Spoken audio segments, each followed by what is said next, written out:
How mindfulness can help our children.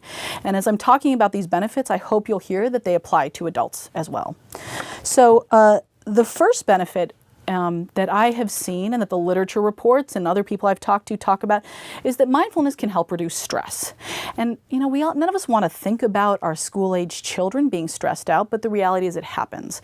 And when we think about the definition of stress, it becomes very clear how often it happens. Stress is the perception or belief that you can't handle whatever is going on. So for some kids, that's when your peas are too close to your noodles on your plate and you just cannot handle it. And it can be everything from your food touching on the plate to your parents getting a divorce and everything in between, right? So things that we as parents see as no big deal, yet another fight with your sibling or, a homework assignment that's actually pretty easy in our mind, that can immensely stress kids out if for whatever reason they decide they can't handle it. And then sometimes it's the bigger issues like an illness in the family or a major transition or whatever it may be. But when kids believe that they can't handle a situation, they freak out, right? They have a meltdown or they disengage or they do whatever their brand of freak out is. So how does mindfulness help with this? Well, stress is this perception. It's a belief. It may or may not be reality. So when a child can come out of their stressed out moments, get some space from the tension in their bodies, and come back to the present moment, and with kids it's often a very concrete thing, right? You can touch something, you can see something, you can hear something, you can notice your breath. I'm going to mention that a lot in this talk, and we'll talk about why breathing is important in a few minutes. But when kids can get very concrete back into the present moment, they can get some space from their stress. And in that space, they're probably going to realize one of two things.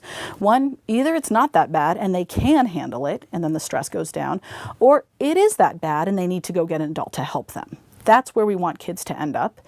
And either one of those is going to reduce their stress. And mindfulness will give them sort of the headspace to make that leap from I'm freaking out to I can handle this, or I can find someone who can help me handle it. All right, the next way mindfulness can help kids is by increasing their emotional regulation. So emotional regulation is fancy pants talk for the ability to not act out or freak out in response to every thought and feeling you have in your mind and in your body, right? So if you're going out to dinner and you really had your heart set on a specific item on the menu and they've changed the menu and it's not there, most adults can be like, oh, well, that was a bummer and I'll get something else. Well, how are kids going to respond depending on how much they wanted that particular thing and how tired they are and how much other stuff they dealt with that day? They might lose it, right? Because they can't yet regulate their emotions and big feelings. And when kids get dysregulated, what do? They scream and hit and throw things and bite and melt down and stomp off. They fall apart in response to those big feelings. And so we want to teach kids how to not do that, how to notice those big feelings and tolerate them. So with mindfulness, we notice our feelings, we notice the bodily sensations that accompany them, we notice the thoughts. I really wanted that mac and cheese and I really can't handle it that I can't have that mac and cheese. And then be kind and curious about it, right? It's okay. You really wanted that and it's going to be okay. You can't have it. Can we get curious about how can we solve this problem? Can we go to another restaurant? Can we go to a different restaurant another night? There's actually ways to solve this, and a mindful approach will help kids understand that, and over time they will gain the ability to regulate those emotions. The last one is just increase their ability to pay attention. Everybody talks about how more and more kids are being diagnosed with ADD and ADHD, and there's a variety of theories about why this is. But at the end of the day, mindfulness is the practice of paying attention. And like I said, that's a skill that we can all get better at. So the more we give our kids opportunities to practice paying attention, the better they'll get at it. A few things I want you to keep in mind. When you think about mindfulness practice, I want you to think of it more like building a muscle than learning how to ride a bike, right? People talk about how when you learn how to ride a bike, there's this moment where it just clicks and you can do it for the rest of your life, which, if my kids are any evidence, clearly is not true. But anyways, that's not how mindfulness works. Mindfulness is more like building a muscle. So when you go to the gym and you exercise and you continue exercising, then you have this strong, healthy body that you can use when you need it out in the world to pick up a kid who's about to run off or carry 87 bags into the house or whatever it is. So mindfulness works the same way. The more we practice it, the more available it is to us in our daily lives, and the easier it will be to access a mindful state. But you got to practice. Now, when I say the word practice, I'm using that intentionally. Most people in this world, when we say practice, what we mean is something I do. I practice yoga. I do yoga. I go off and I do my yoga. That's sort of what we're saying. We use it in a very casual way. I'm using the word practice in a very intentional way, and I want you to think about sending your child off to soccer practice or to practice an instrument. When they first go to the field, like my kid literally couldn't get her foot to touch the ball. Like she didn't know what she was doing, and it was awkward and unnatural and felt weird. And then as she kept going, she actually got really good. So the idea of practicing is the more you do it, the better you're going to get at it. So I'm using that word very intentionally. You can't force mindfulness on a kid. Let's just be very clear. Mindfulness is an inherently internal state. It's a perspective. You can't make someone else be mindful. You can make them be quiet and look like they're concentrating, and sometimes making your kid be quiet is a good thing. But just be clear, you can't force someone to be mindful, and that's okay. The Zen master Thich Nhat Hanh talks about planting seeds, and that's actually a great metaphor. Like you are offering this skill to your child, and hopefully at some point in their lives you will see it bloom, and you will see this happen. One time, after a particularly intense row with my older daughter, she stomped off upstairs and I cooled off, and then I went upstairs and found her, and she was sitting on her bed staring out the window, and I said, "What are you doing?" And she said, "I'm meditating." And in that moment I was like, I won parenting. This is my moment. I won it. I don't know what she was actually doing. She could have been sitting there plotting my demise, but she had this idea that, meditating is this thing you can do in response to a difficult moment, and that it involves sort of sitting still and being quiet in that moment. So, eventually these things will start to take root if you practice them. And the last thing I want to say is this should be fun. Like, I'm going to talk about a bunch of different ways to do this, but please don't leave here and think you have to force yourself and your kids into some pretzel position and sit still for 10 minutes, because that's hard. Like, even people who really, really want to meditate, that's hard, and we practice and we get better at it. Asking a little kid to do that, it's not going to work. So we're going to talk about different ways to practice meditation and mindfulness, but please don't assume that you have to start your kid off with this hardcore Huffington Post style child on in the middle of a field looking like this with their legs crossed. Step 2 is what I like to call respecting your little Zen master. So I read an article once where somebody compared kids to Zen masters, and I was like, really? Because if you've met my kids, they're more like My Little Pony, hopped up on too many lattes. They're not Zen masters.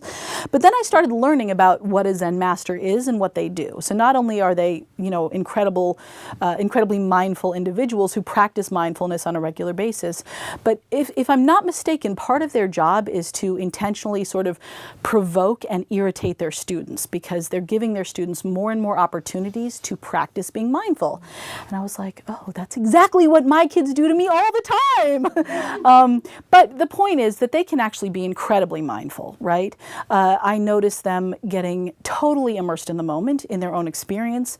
I also see moments where my children and other children can concentrate really well, can get really curious about their own experience, can be incredibly compassionate towards other people, and can be quite creative. And these are all aspects of mindfulness. So you may not catch your kid cross-legged on the floor chanting, but that doesn't mean they're not being mindful.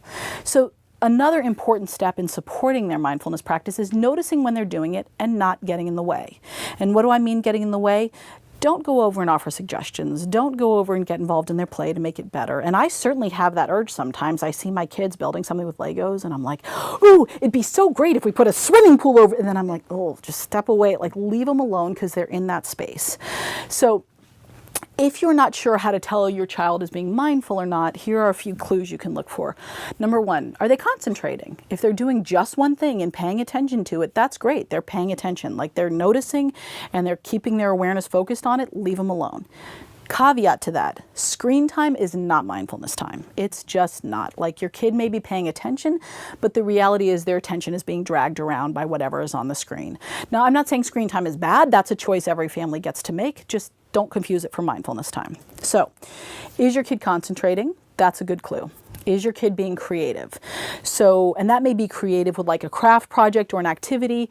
It could also be creative in how they solve a problem or manage a situation. But being creative is an inherently mindful experience, because chances are when you're doing something creatively, you're going to fail. at some point in that process. And then you're going to have thoughts and feelings about that failure. And then you have to be able to notice those thoughts and feelings and make a choice to stick with the process. So when you see your kid doing that, just leave them alone. Don't get involved. They don't need you to direct it. They don't need you to help them. Just let them figure it out. So concentrating, creativity. Are they being curious? Are they being curious about their own experience or somebody else's experience or the natural world? Because again, this ability to notice and ask questions is an inherently mindful perspective. Are they being compassionate, right? What we want our kids to be able to do is to be compassionate towards themselves in response to their difficult moments, because that makes the difficult moment pass more quickly. It helps us deal with it more skillfully, and it makes life easier. So if you see them being compassionate towards themselves, towards a sibling, towards anyone, just notice, and you might appreciate that with them. And then finally, are they being quiet? Now, you don't know for sure, because quiet kids can also be plotting kids, and that can get dangerous. But, if you are constantly producing noise, as some kids I know do, you can't be mindful because you're not noticing. You're too busy talking, right? So when they're being quiet, let them be quiet, right? So again, concentration, creativity, curiosity, compassion, and quiet is an easy way to tell if your kids may or may not be being mindful, and let them have that space. Now, if your children are anything like me, they're going to get into the zone approximately 3 minutes before you need to leave the house. And so I hear this question all the time, what do I do? And the answer is, you leave the house. Kids need to learn how to transition. You help them transition, and you get out of the house and get to school or whatever it is. But the reality is that those transitions happen often enough. You don't need to be intentional about them. They're going to pop up at least 3 or 4 times a day. Your kids are getting lots of practice doing transition.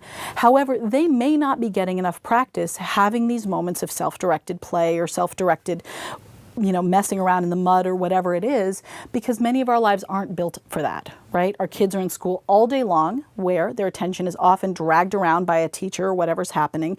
And then they go to an after-school activity where somebody's standing in front of them saying, now do this and now do that. And those are important too, but kids need time to just be in their experience and figure it out.